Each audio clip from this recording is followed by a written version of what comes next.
Good afternoon. My name is Chloe, and I'd like to welcome you. Sorry, I'm just trying to figure out how close far to go. I'd like to welcome you to the memorial of the life of my uncle, Richard Hugo-Hamman. Just a quick administrative note. The reception will follow in the Old Boys Unit Pavilion, located between the swimming pool and the playing fields. Please join us as we continue to celebrate the life of Richard. We would like to thank the estate manager, Rudy Barnard, operations manager, Milanga Nombewu, and all the ground staff for their meticulous preparation. My mother, Shushi, and Kate Morrill for the beautiful flowers, Ulrika Kruger, whose catering we look forward to, and Kate for everything else. I'm going to begin the proceedings with a message from Richard's daughter, Louise, who is in Australia and regrets she is unable to join us this afternoon.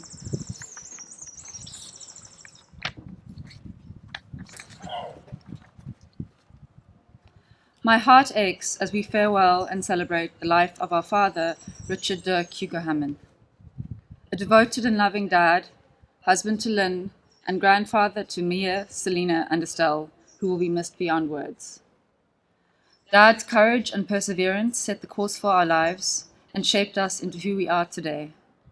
Some lessons difficult, all powerful, and most importantly, that devotion, memory, and connection span beyond geographical distance and borders. A true warrior who fought bravely to the end, left us dignified and on his own terms. His resilience, generosity, and wisdom will resonate through the hearts that he touched and those that he inspired. I am grateful to be such a proud daughter. Rest easy, Dad. You are free. The school has been kind and generous in allowing us to hold our celebration at an institution that meant so much to him. We are very grateful for the enthusiastic participation of the orchestra under the direction of Levi Alexander and we thoroughly enjoyed your performance of Edward Elgar's Nimrod. We have a program of speakers, and I'd like to introduce and thank the headmaster of the high school, Mr. Brendan Grant. Thank you.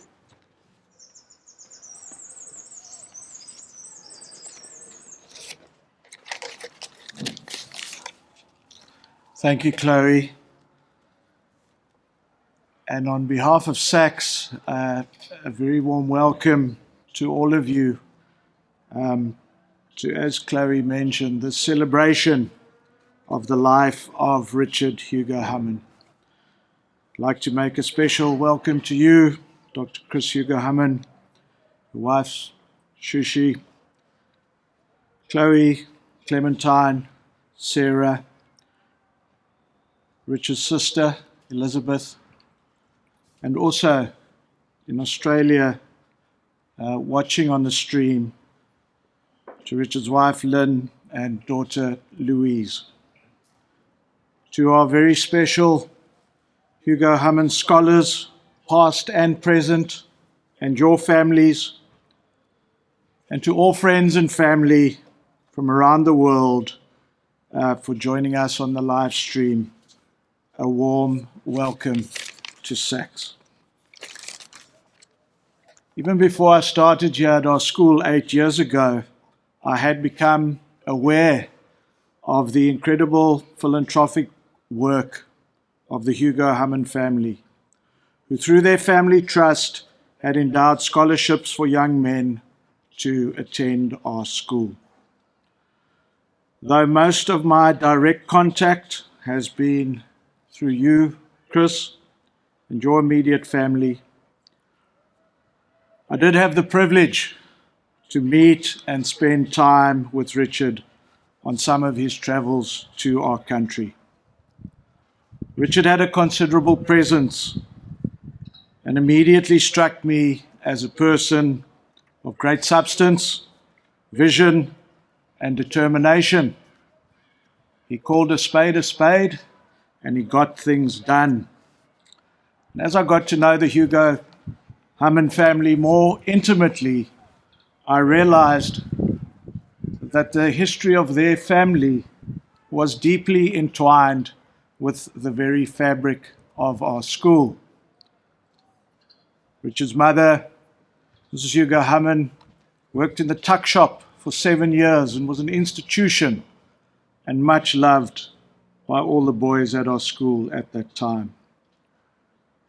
Richard's sister, Sally Puller, was a highly respected member of our school governing body, and as a talented architect, designed the Whiteford Pavilion. Richard's own worldview was deeply shaped through personal experience of what he witnessed of the horrors of apartheid, particularly the Group Areas Act and resultant forced removals right here in Newlands. He determined to do whatever he could to rectify these evils, and his commitment to social justice remained with him until his final hour.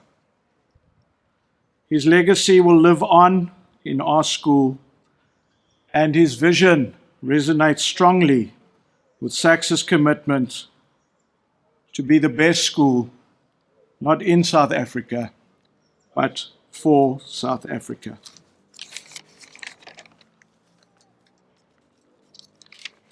In 2024, Richard was awarded the highest honor our school can bestow on an alumni, the Spectimer Agenda Award. Richard was too sick to travel to receive this accolade, and Chris received it on his behalf and read his deeply impactful speech to us at our prize giving last year. I want to read a few words from the citation written for Richard on receipt of that award. And these are just a few bits.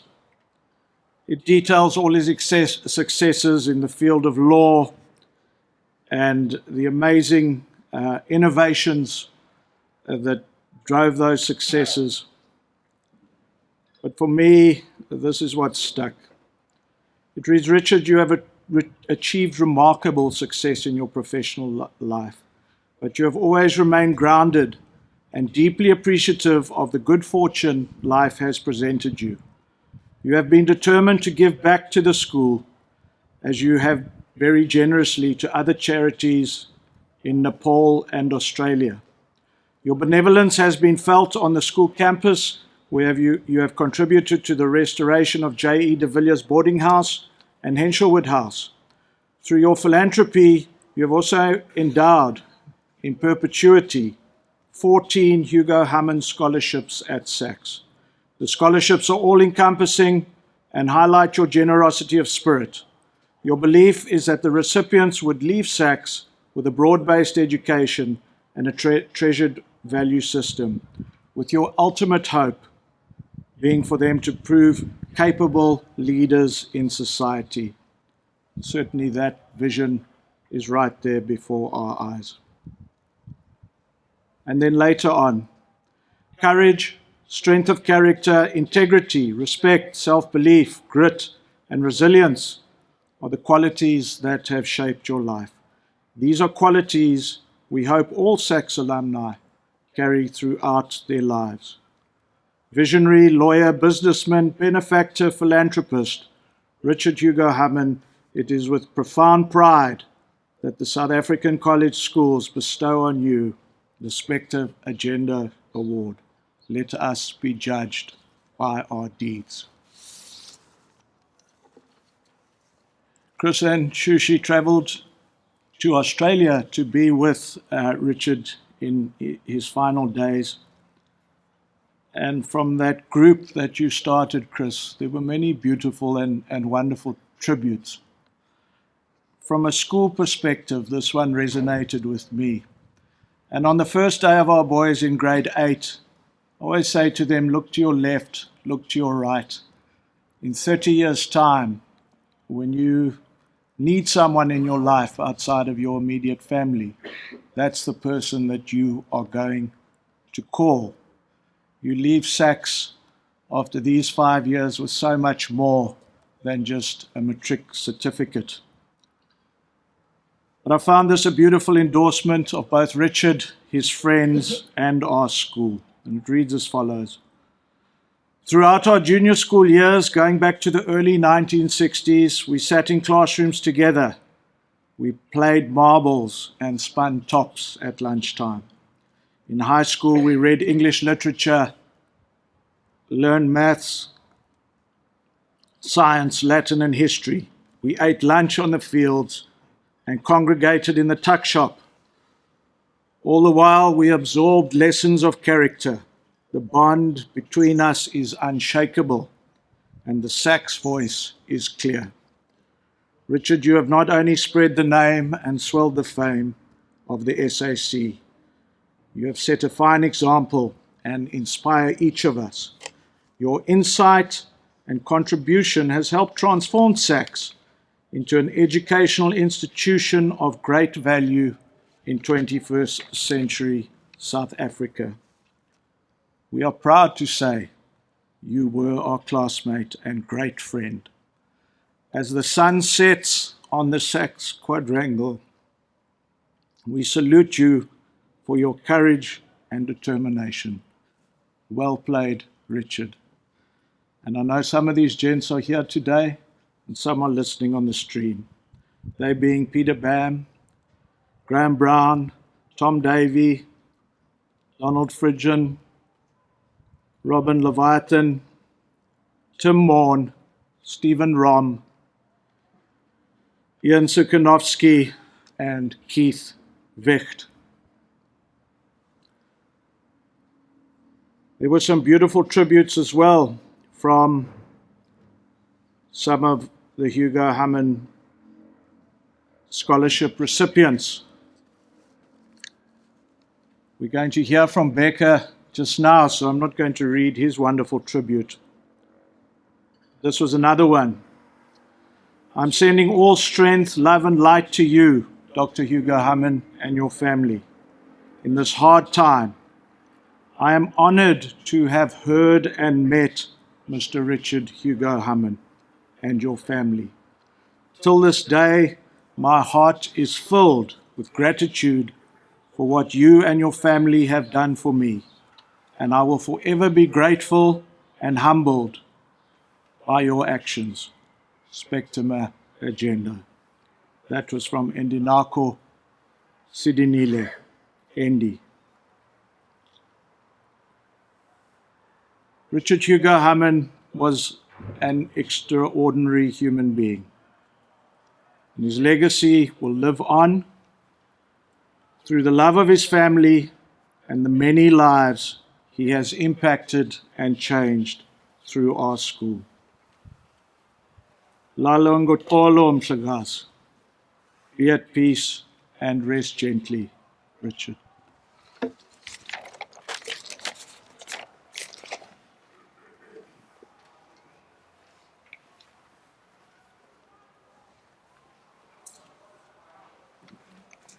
Thank you, Mr. Grant. Richard started at this school in 1962.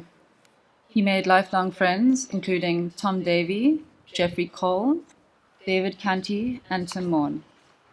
We've invited Tim to speak this afternoon on behalf of all of Richard's friends.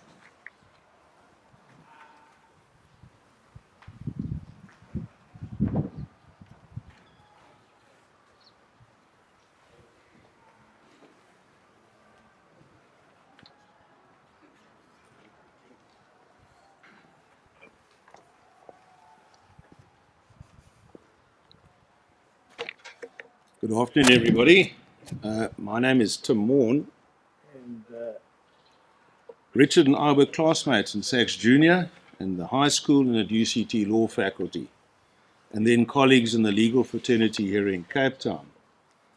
However, more particularly, he was my friend. It is a great honor indeed and privilege for me to be asked by Richard's brother Chris to say a few words here today. I do so too in many ways on behalf of his lifelong friend and classmate Tom Davey, who finds himself, due to unfortunate family circumstances, to be unable to travel from Canada to be here today. Throughout their school careers, Tom and Richard played sports together, primarily swimming and water polo, and when the first water polo team formed by the late Chris Waller way back in 1967. I'm told that team remained unbeaten in the Cape Town School League for 5 years. When chatting to Tom about today's address, it soon became apparent that our thoughts and memories of Richard were very similar. So what I'm going to present to you today is best described in musical parlance as a Tim Tom compilation tribute to our friend Richard. COVID was a tough time for many of us, and particularly for those of Richard's vintage. But one of the positives to come out of COVID and the isolation rule was the influence on meetings by Zoom, where your locality for the purposes of conversation was irrelevant. Richard was part of what became known in terms of our 50-year class reunion as the Class of 71. Sounds like a movie, I know. And for that 50th reunion some years ago, it was incredible how many of our class communicated via Zoom dial-in, literally from all over the world. And that reunion would not have been the same had it required a physical presence. Richard was then part of that. A number of us have since kept up that contact with him, either via WhatsApp or Zoom, and followed his stellar career, and more recently his very sad illness. However, true to his modest nature, Richard never mentioned the amazing work that he did here at the school with the establishment of the Hugo-Hamman Foundation, and many of the scholars and beneficiaries are here today. It is an irony, of course, that I should be standing here on this particular spot delivering this tribute to Richard, as this particular area was regarded during our days at school as hallowed turf, and to be avoided at all times. One never ventured down this particular path. I'll show you where you could walk. Or onto this particular portion of the quad, as on my right-hand side over there was the office of the legendary boss, who, believe you me, could see through closed curtains and even closed doors. So we never walked this path here just in case the boss was looking for someone who needed some discipline in his office, which was under the watchful eye of Audrey Ortlip, the mother of Ivan, our classmate. Richard would really be smiling to himself now, I know, if he could see I was speaking of him from this very spot and announcing to you all that he had shot the lights out after leaving school. This is all the more significant when the man in the office over there told Richard after passing Standard 8 that he had possibly, quote, reached the ceiling of his academic career. I lie not, it's true. Alas, how wrong the boss proved to be. And for those of you who are Sax Alboys of the boss era, you'll realize very quickly that Richard did anything but, quote, go to the nth thou sluggeth, unquote, which was the boss's favorite assembly line. Like a lot of us who intended trying to improve our employment prospects, we enrolled for further study at the house on the hill behind me at UCT, and Richard had in a way prepared for that because he was a Latin scholar and was forced to endure many months and years of laborious Latin lectures and reciting amo, mas, mat, and mensai, mensai, etc. As his life unfolded in the computer software space, perhaps with hindsight, bookkeeping may have been a better choice as opposed to Latin for Richard, but Richard clearly has a natural ability with figures.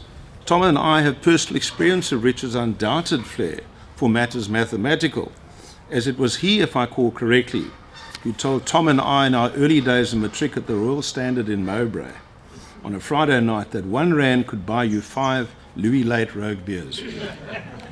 It's amazing how that kind of trivia sticks in one's mind, and the number of times I've done that 5 times 19 cents calculation when I see the prices of beers today.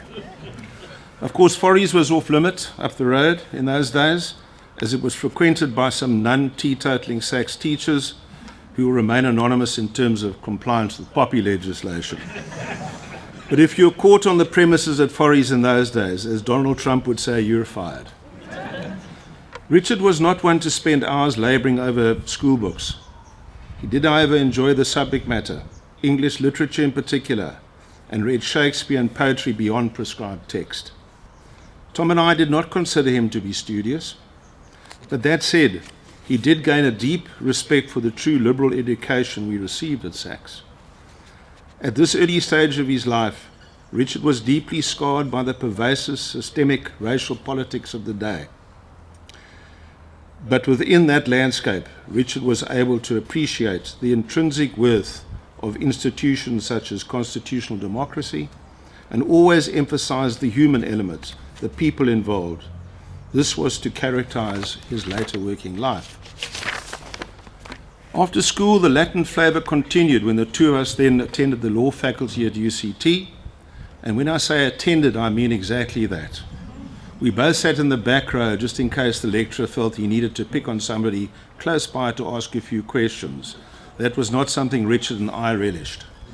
Of course, the ultimate irony is that once Richard left UCT and embarked on his career, he ended up in the front row of life achievers, with his philanthropic work in particular at this great school.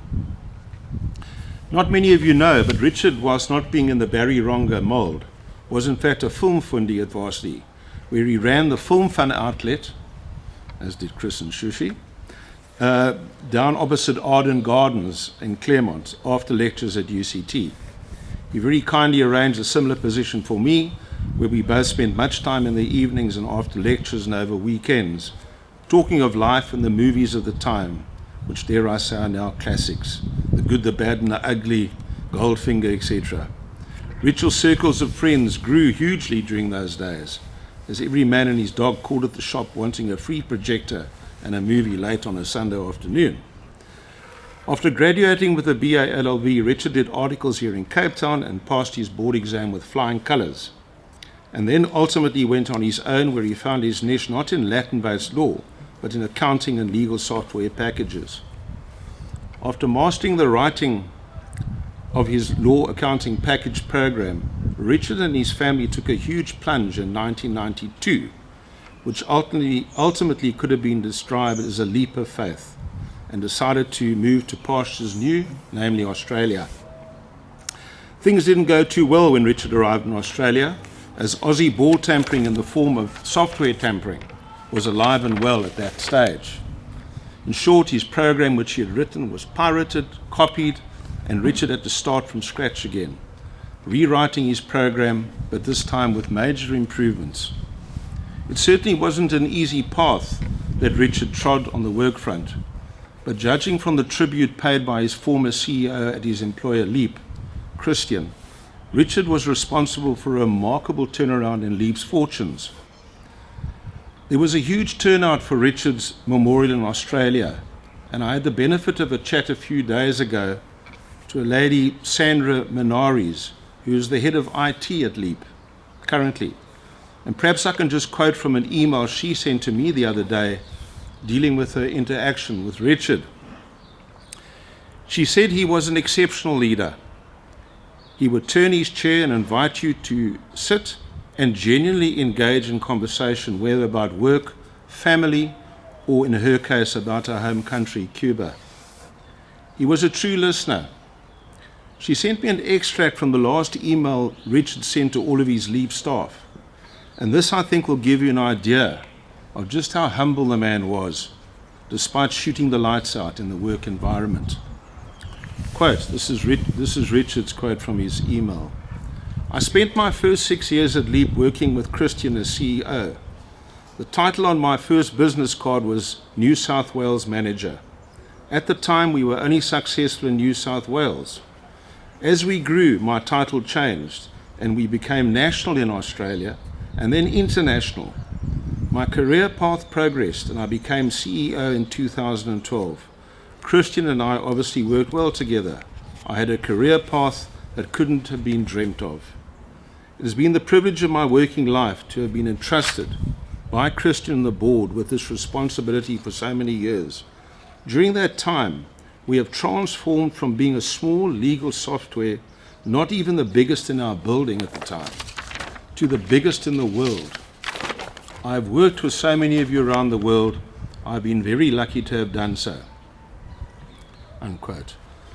Now that's quite a remarkable journey for a young boy from Saks to the CEO of the largest cloud-based legal software company in the world, Leap. For many years as a Saks boy, Richard, like all of the class of 71, walked around in a blazer with a very unique badge which had inscribed on it Spectum Agenda.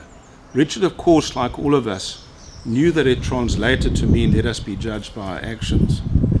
But the significance of that particular motto only really hits home in later life, when you reflect on what your life was about and what you have achieved. In school days, that motto was never really within Richard's grasp, nor anybody else in the class of 71, because it was synonymous with a real rocket scientist who received that award for academic excellence. When Richard returned to South Africa in 2017, he was acutely sensitive as to how things were, and had a clear sense, however, of how things ought to be. He immediately proffered a solution, which was grounded in his faith in a liberal education, one that should be portable, and education that empowers one to think critically. He believed that such an education should be available to all. Hence, he established and endowed the scholarships to which I make earlier reference to the school, to enable boys from disadvantaged or less privileged circumstances to attend Saks. Some of you will know how the school has honoured Richard, as they did his brother Chris, with the Spectum Agenda Award. And I can honestly say that every member of the class of 71 is just so proud that Richard, our classmate and friend, is the only one of us that receives that award, which he so richly deserves.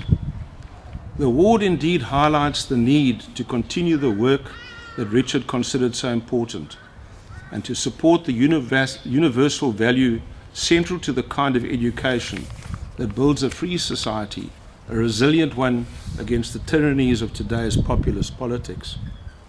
Before concluding, when we had a Zoom reconnect with Richard literally a few weeks prior to his sad passing, I became aware for the first time that Richard is a keen musician. In fact, one of his biggest regrets, he said, was not being a more proficient guitar player, where he and our 71 Art Garfunkel lookalike Dave Canty continued to pluck the guitar strings until Richard's untimely passing. When quizzed on his favourite music stroke band, I was hoping he wouldn't say it was Kylie Minogue or Midnight Oil or some other Aussie creation. But he, without hesitation, to my relief, announced to us all it was Bob Dylan. A most unlikely favourite, I thought, as the only thing similar between the two I could readily identify was Bob Dylan and Richard's early silver fox look, with hair turning grey at a very early age. I know very little of Bob Dylan, but I think that grey look could be attributed to a life of hard knocks. However, Bob Dylan's significance became more apparent when I googled the lyrics of Bob Dylan's most famous and Richard's favourite song, and that is Blowing in the Wind. That song was sung by Bob Dylan as long ago as 1962, to the extent that Bob Dylan can sing. The backstory of Blowing in the Wind by Bob Dylan is revealed on Google as being a song written by Bob Dylan to become symbolic of fighting for the rights of people in a quest for social justice and peace.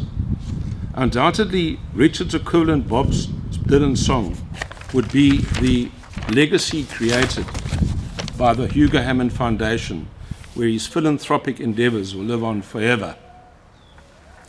Finally, going back to Spectum Agenda and the translation, let us be judged by our actions.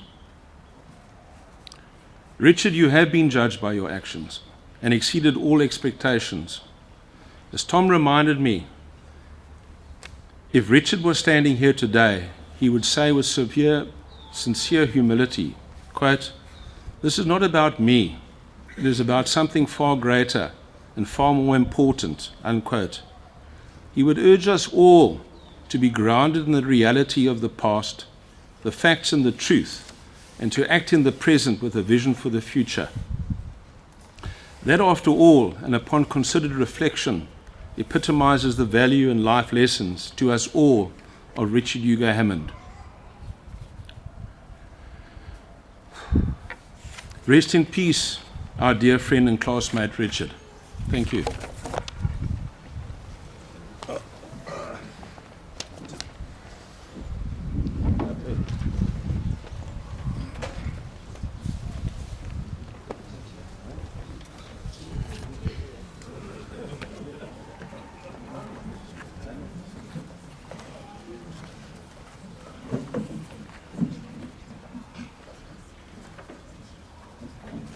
Thank you, Tim. Becca Mambika is a second-year actuarial science student at UCT. He was in the first group of Hugo-Hamman Foundation scholars at Sachs. He started in 2018 and matriculated with distinction in 2023. Becca.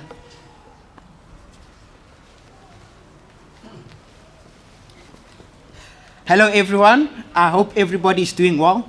So first thing, before we can even try give tribute to Richard, I think we need to understand the context of the world that we currently live in.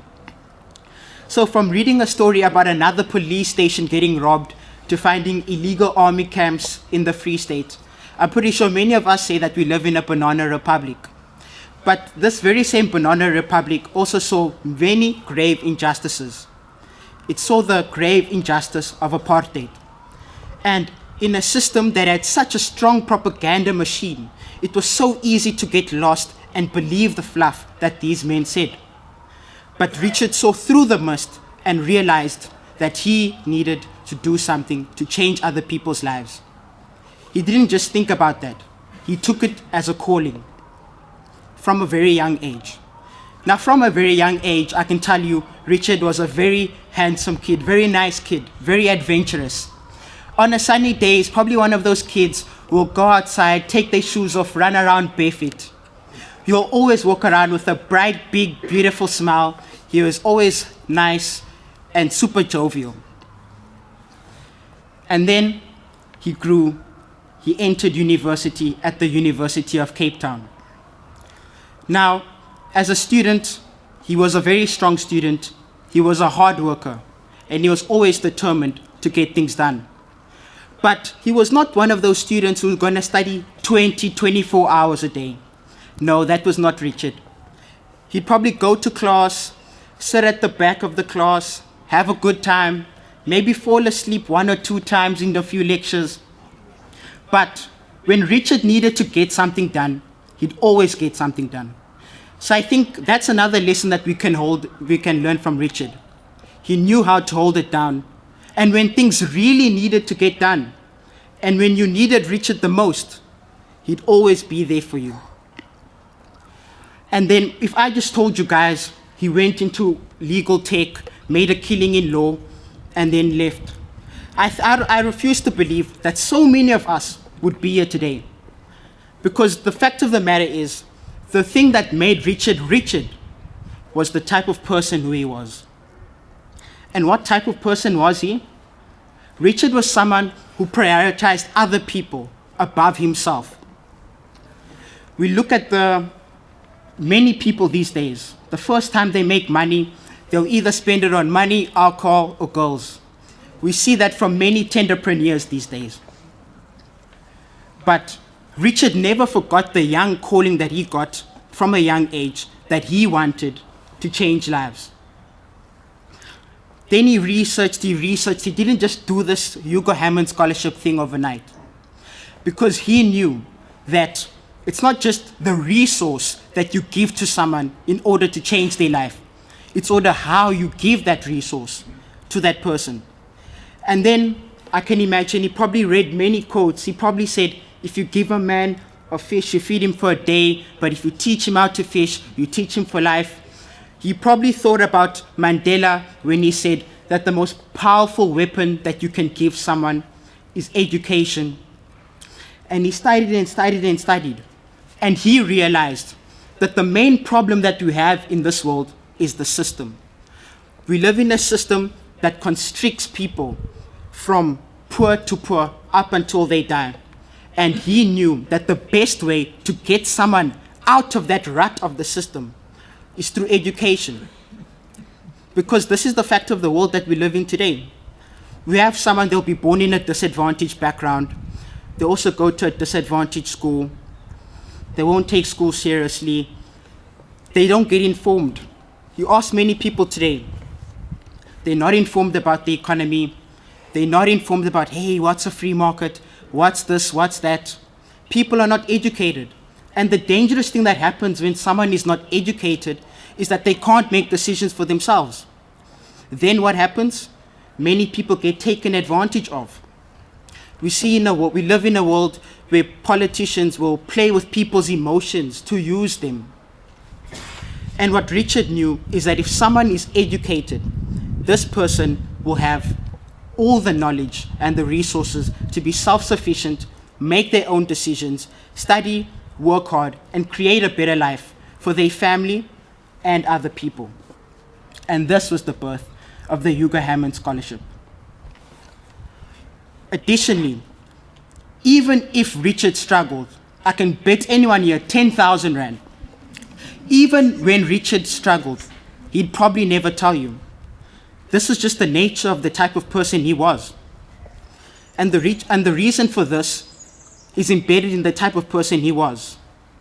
With Richard, his overarching goal was to improve the well-being of other people, no matter who you were. So if he had to share his baggage with you and that would make you feel bad, he would never do that. That was just the type of person Richard was, always thinking about others before he even thinks about himself. And to go further and elaborate on this, he was not the type of person to have a desire or a need to be seen.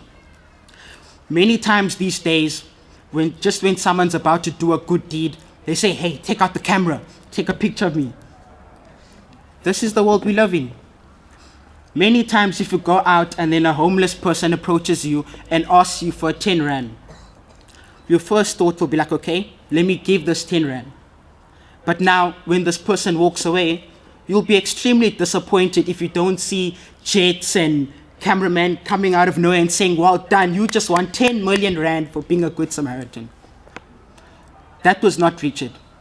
In fact, if this scenario actually happened, I'm willing to bet you my left kidney and 10,000 Rand that if that happened to Richard, he'd probably tell you, pass it over to the next person. But you know what? He wouldn't say like that because remember, he's Australian now. So he'd probably be like, well, pass it over to the next tiger, will you, mates? And then a message for the scholars. I know you guys have been listening to long speeches today. You guys are tired. probably not going to remember anything today. But if there's one word I want you guys to remember today, is belief. Because Richard believed in each and every one of you. Now, that belief didn't just come for free. That belief came with trust, with expectation, and with hope. So in whatever you do going forward, keep the Richard dynasty going with you. Whenever you work at school, whenever you pray, just know Richard is always with you. Take it one day at a time. Also, I understand we all come from disadvantaged backgrounds. Even when I first came at Saks, I had immense imposter syndrome. I didn't feel like I was fitting in. But what I realized is Richard was the type of person that didn't just tell you, hey, believe in yourself. He wasn't the person to use a massive propaganda machine like me, when I shove propaganda down your throat, say, hey, do this, do that, you're going to do this, boy, go, do there. No, that was not Richard. Richard is the type of person to give you the tools so that you can believe in yourself too. He does it even in a more subtle, yet more impactful way than I ever would. And a message to the family. I'd just like to ask you guys for a quick solid. Whenever you speak about Richard, please change your pronouns from was to is. Because the reality of the matter is, Richard is with us right now. One day when you have a child, when your child walks for the first time, Richard is going to be there. One day when you're in a tough interview at work is going tough, they give you a crazy problem, you don't think you're going to solve it, and for some reason, something just goes off in your brain, you solve it. Richard is whispering in your ear.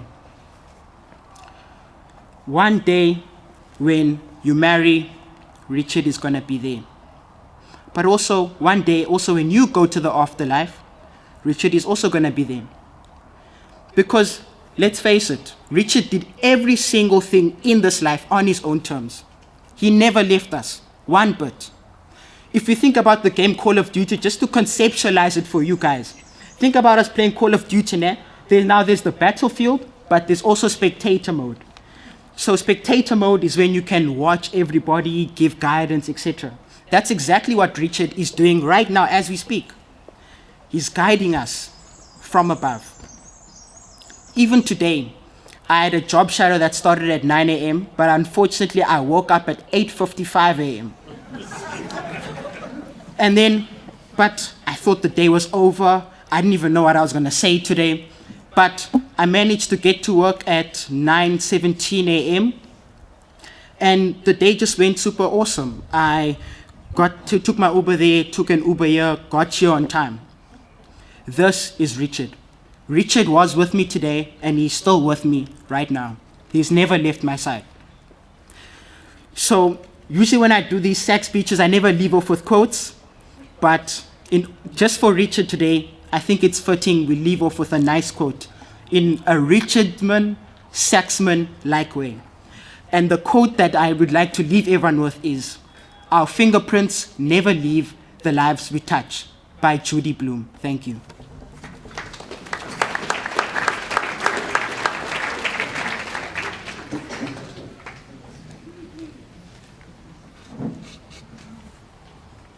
Richard has a daughter, Louise, and a son, Nicholas. I'm now going to ask my cousin, Sebastian, to read a message on behalf of Nicholas.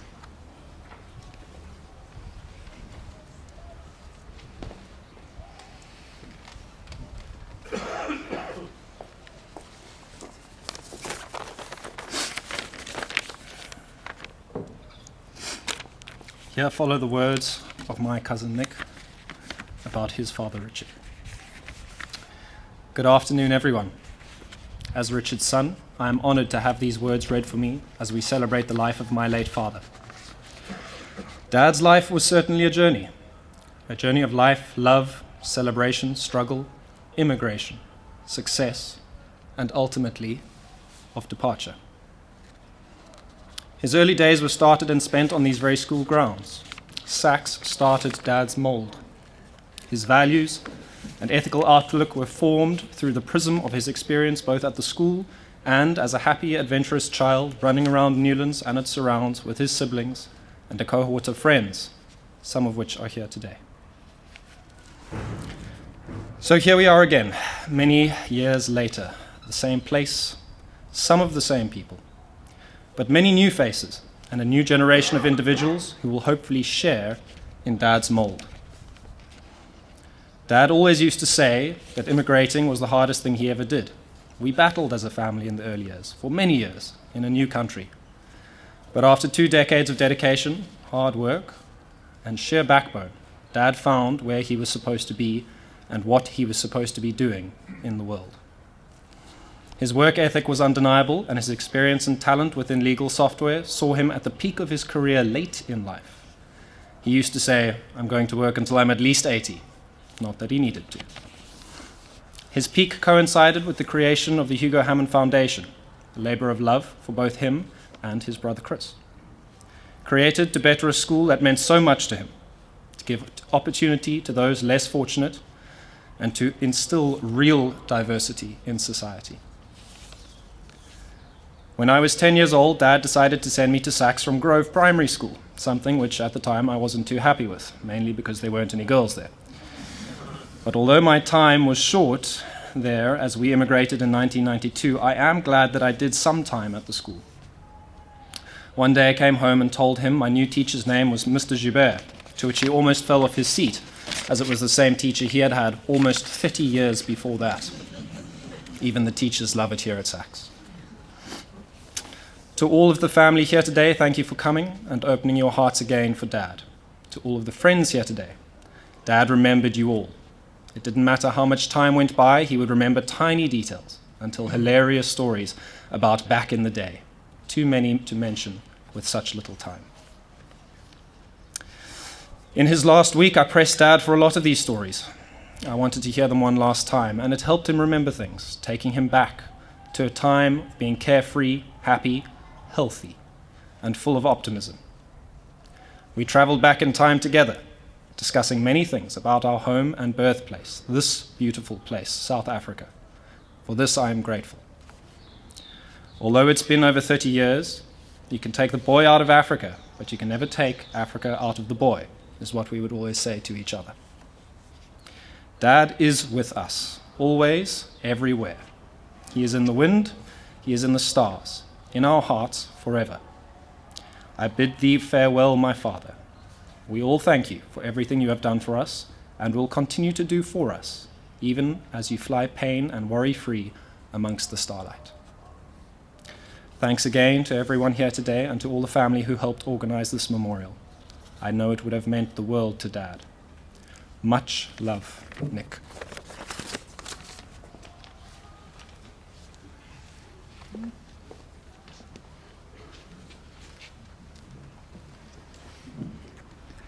Thank you, Sebastian. My father, Christopher, Richard's younger brother, will now offer a tribute to Richard.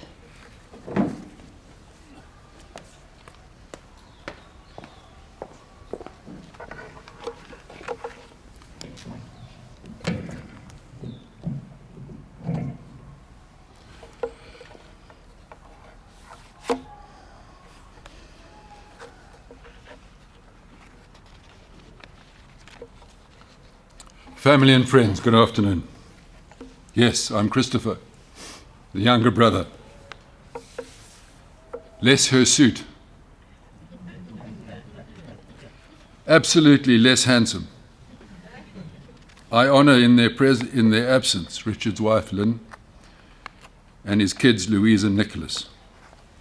I'm grateful for the opportunity to share with you today some of my life with Richard, and in so doing, represent our parents, Tom and Jenny,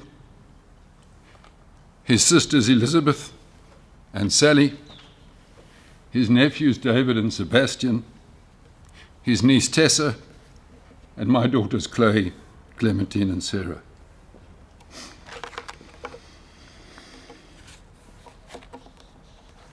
I don't think that'll be the hardest part of what I'm going to say. I enjoyed Nicholas's reference, read by Sebastian, to his move from a co-ed school. The last time Richard visited South Africa was on the occasion of my sister's death almost 4 years ago. And we had a function at my house, and many of the esteemed Sax people were there. And we were talking about the school at the present and what might happen in the future with boys like this. And it was his turn to talk. And he said, well, real transformation at Sax will happen when you finally admit girls.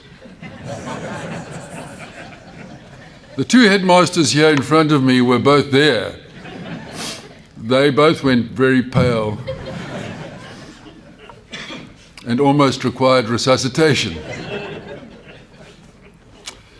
It's wonderful to be here in this memorial quadrangle.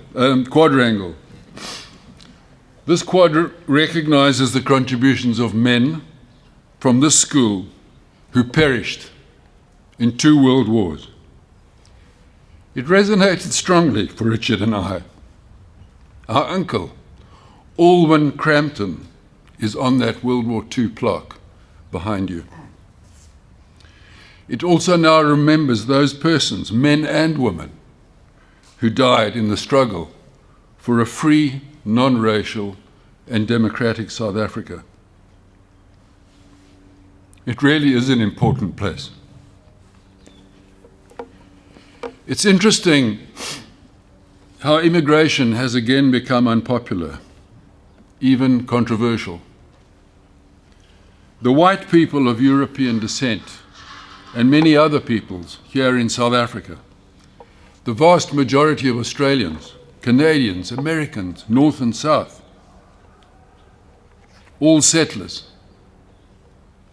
It used to hurt being labelled a settler in my own country.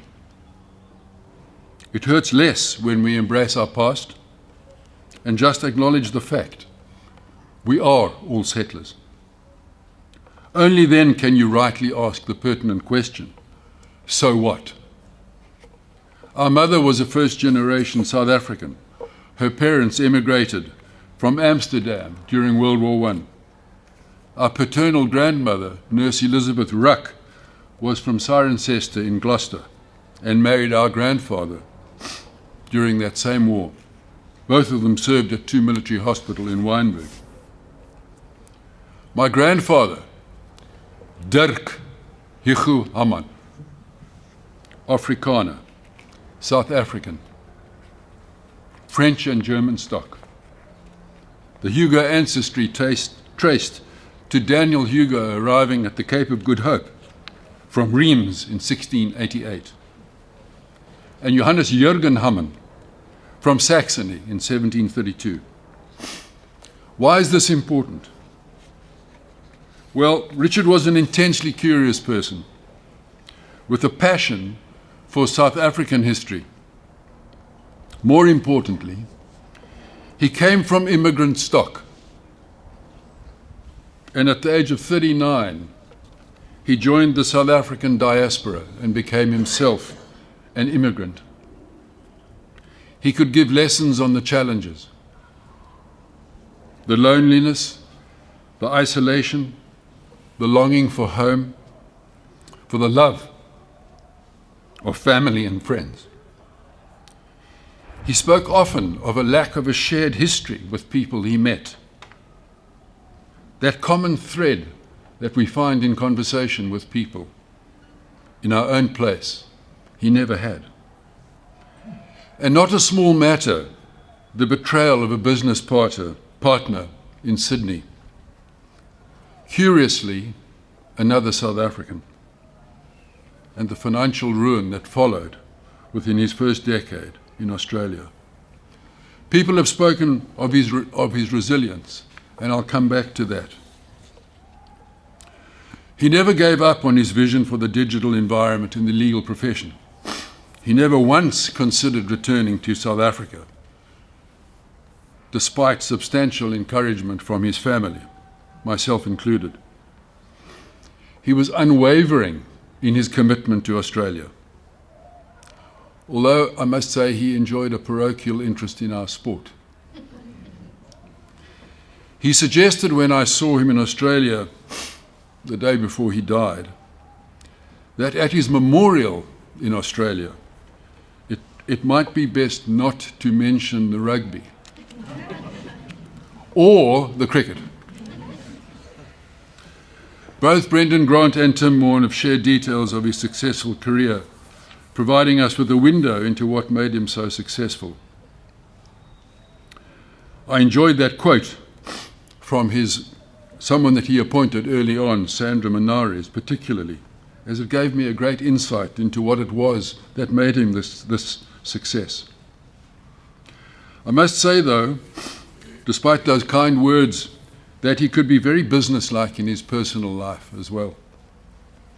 I learnt that when he said things like, "I suggest you try this," or "Why don't you do it this way, Chris?" it meant quite strongly, just do it that way. He liked to manage. He loved to talk with friends and colleagues. He enjoyed sharing his knowledge with others. And he had a wonderful sense of humor. Right to the end, in the last minutes of his life. I'd like to share with you some things about our lives growing up together here in Cape Town, which shaped his character, before I reflect a little on what we've done in the last decade. Richard liked to acknowledge our privilege, and he often did. Not that we came from wealth, but our parents were professionals. Our mother, a registered nurse, theatre nurse. Our father only qualified as a doctor the year after Richard was born, and became a specialist in radiology 10 years later. The first 7 years of Richard's life, we lived in Milnerton, where Richard liked to remind me, we had paraffin boxes for bedside tables. Richard and I shared a bedroom until he was 16 years old. But we never went hungry, and as far as we were concerned, we never lacked for anything. We moved to Cannon Street, Newlands, up the road, in 1962, and we grew up with this entire forest reserve as our playground. That black and white picture on the back of your program was taken in the forest just across the road from my house. He had friends always, and some, like Tom Davey, loved Richard and our family so much. He was a brother, and he still is. We played guitar together, and the songbook of our lives was Bob Dylan, Lennon McCartney, Leonard Cohen, Crosby, Stills, Nash, Young, and then also Bob Dylan, a lot. We dreamed of being rock stars, and I think Richard actually became one. We rode bicycles in the mountain forest, and we went to great hikes. We hiked as kids with our father on the mountain every Sunday. On one such hike, when he was only 7, he became ill. He was admitted to Groote Schuur Hospital that night.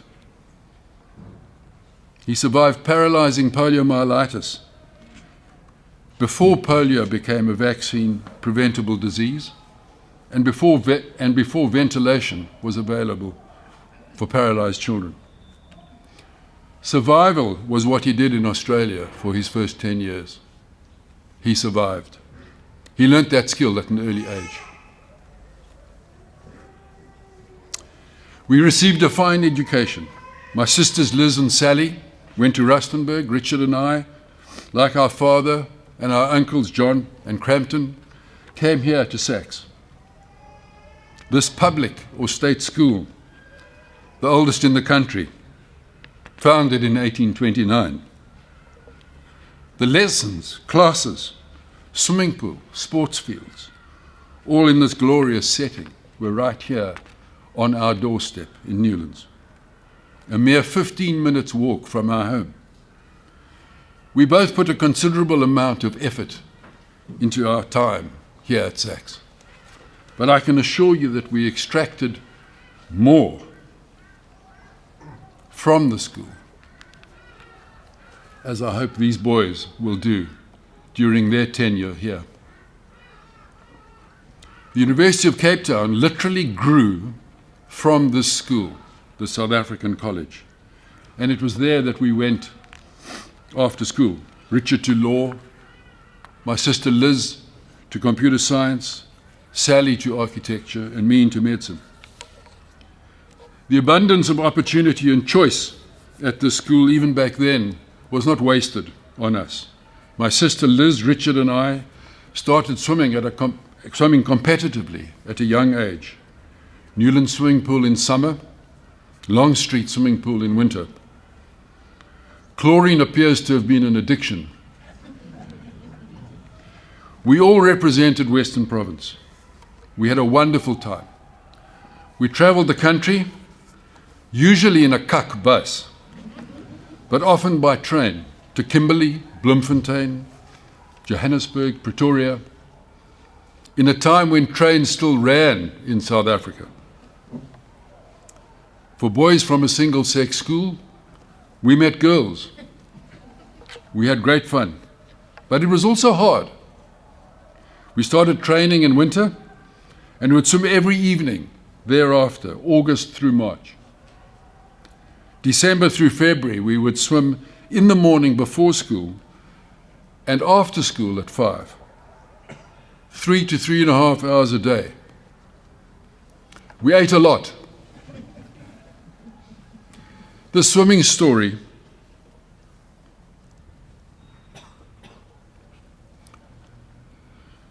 resonates. We learnt that success requires hard work. We learnt the self-discipline dividend, which we hope our scholars will likewise. Discipline, diligence, dedication. That I have little doubt, going back to swimming metaphor, is the source of Richard's grit and resilience. That's what steered him through those years of incomprehensible hardship in their first years in Australia. As Tim has mentioned, the other thing we did together was play water polo. Richard and Tom Davey were in grade 8 when Chris Waller introduced the sport. I started in '69 and joined the team. There was no swimming pool here at the high school, so we did everything at Newlands Pool. With Tom, Richard and I represented Western Province under 19. We were magnificent in Boksburg in 1972. We were the unbeaten champions of South Africa. We then played for the University of Cape Town together later on, after he had come back from his military service. What a highlight of my life, playing together with Richard. It's the one thing we did together in a team, and I enjoyed it so much. I'm reminded that the thing about teams is that you have them and the people in them for life. His colleagues saw him as fundamentally a team player and consequently a successful leader of people.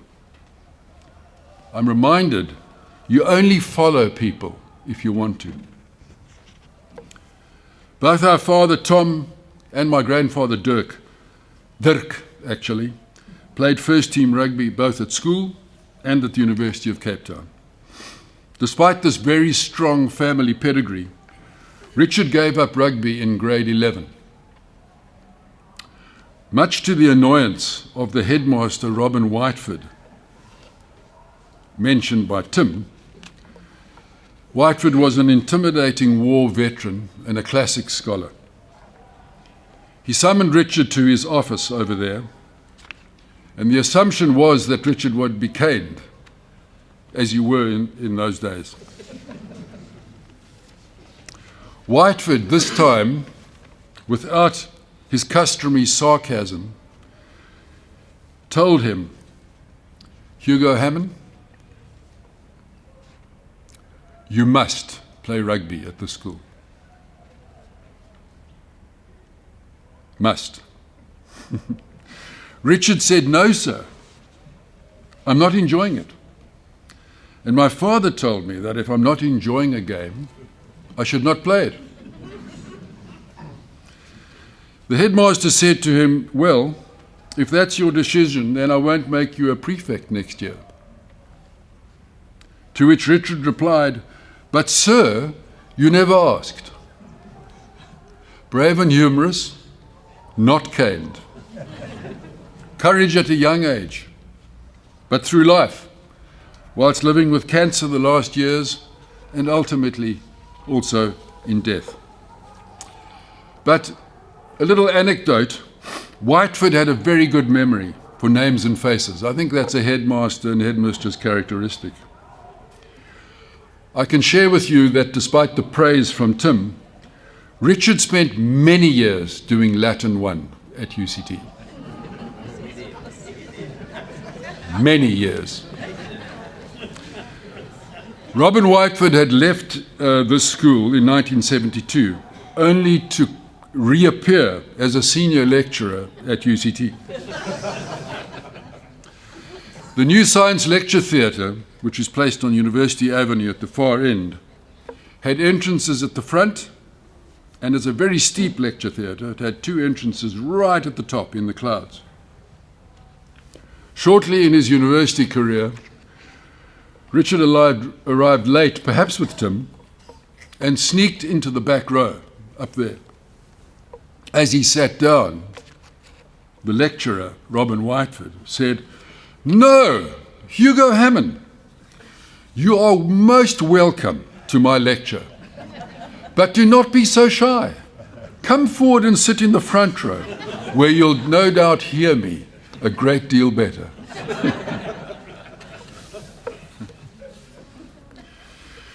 We grew up with a culture of giving and of social responsibility. Our mother worked for several charities, most importantly amongst young women in the 60s when talking sex was taboo for her generation, but oral contraception in the 60s society had become new and necessary. Our father at the time, when rugby was an amateur sport, coached UCT for 10 years. So when Richard created wealth, he was naturally a philanthropist.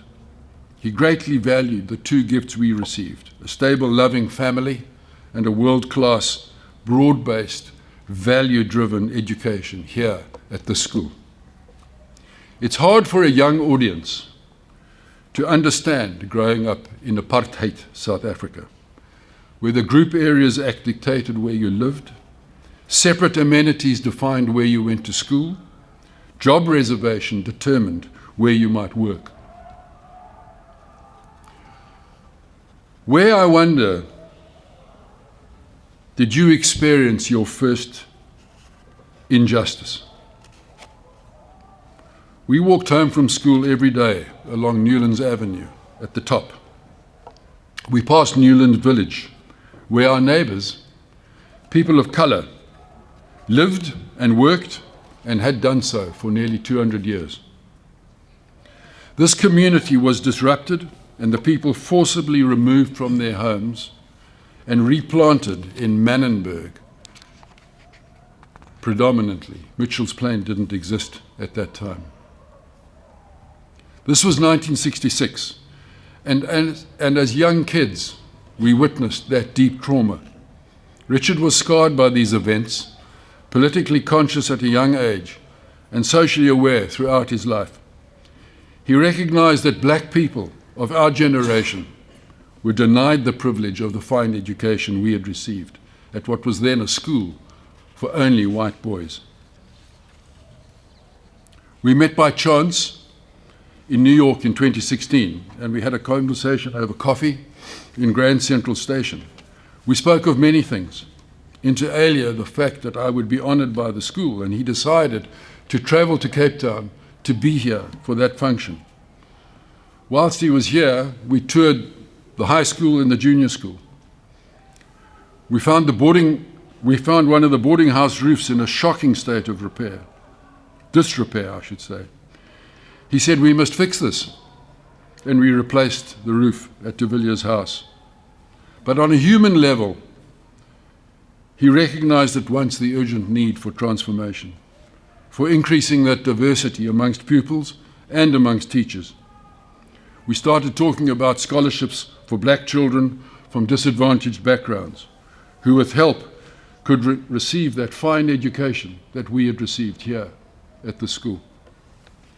He would put up the money if I'd volunteer the work, mostly with much help from my daughter Clementine. That's how it's happened. So he endowed our foundation, which will have 15 boys on full and comprehensive scholarships at the school, one in each grade in perpetuity. That's Richard. That's his legacy. His message to us, I think, is ever strong. Give time, give money, help your community, live a life of service to others. The changes that he has made to the lives of these boys and their futures at the moment are intangible. We in the foundation, their families and the schools value and appreciate his gesture. For you scholars, the gift of education are life-changing and lifelong. Richard hoped you boys would enjoy your experience, would value your privilege, would participate in every possible way in the lives of the school. He hoped the education would ensure you fulfilled your potential. He hoped you would work hard, reap the rewards, and give back to the school and to society. You all have something in you. You all have something in you. And this school is the best chance it will be revealed. Becca has represented you with such honor. Our hope for you is that you all make us proud whilst you are at school and as you go forward in your lives. On a personal level, this enterprise had us working together with shared objectives, and he loved that. We agreed, we shared our vision, we disagreed, we even quarreled, but it was always proper and always necessary. It brought us back together like nothing else since we threw that ball around in a pool. Always a team. My first friend. We still are. People have asked me over the years, are you close? I've realized this past few months, we were, and more than I ever imagined. Richard managed the end of his life with the same precision he managed his business. Of sound mind, cognitively clear, he was determined to see through the process, and that process was assisted suicide. Not everyone agrees we have a right to life, and in the face of intractable illness, to choose death.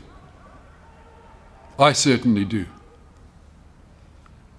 We have some way to go in this country to achieve the recognition of assisted suicide as a human right. I'm grateful that Australia was able to provide him with that choice. Living the last months of his life in shocking indignity, he was finally dignified in death.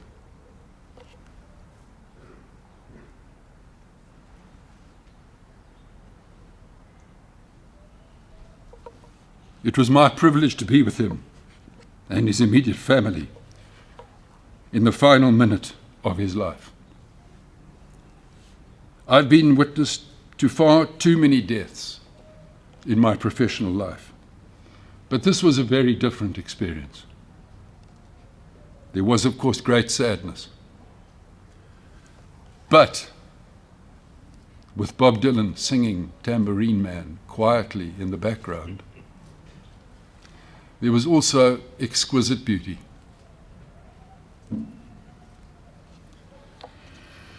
It's hard for me to stop.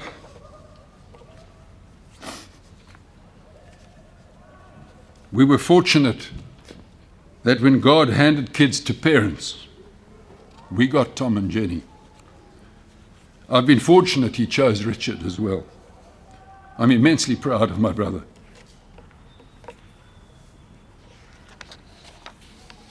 Henry van Dyke wrote a beautiful piece. And I'm going to end with this. It's called The Sailing Ship. What is dying? I'm standing on the seashore. A ship sails to the morning breeze and starts for the ocean. She's an object, and I stand watching her, till at last she fades from the horizon. And someone at my side says, she is gone. Gone where? Gone from my sight. That is all. She's just as large in the masts and spars and hull as she was when I saw her, and just as able to bear her load of living freight to its destination. The diminished size and the total loss of sight is in me, not in her. And just at that moment, when someone at my side says she is gone, there are others who are watching her, coming. And other voices take up a glad shout. There she comes. And that is dying.